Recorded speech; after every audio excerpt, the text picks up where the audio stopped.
আল্লাহ চায় ভালো থাক, আখেরাতেও ভালো থাক। আমরা ভালো থাকতে চাই কিনা বলেন?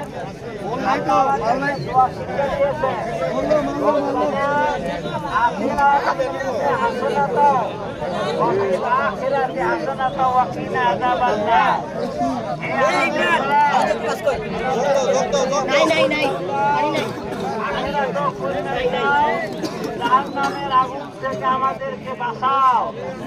দুনিয়ার কল্যাণ এবং আখিরাতের কল্যাণ আমরা যদি লাভ করতে চাই তাহলে দুনিয়ার মানুষগুলো ভালো হতে হবে এবং এই ভালো মানুষ হলে আখিরাতেও আল্লাহ আমাদেরকে জান্নাত দেবেন।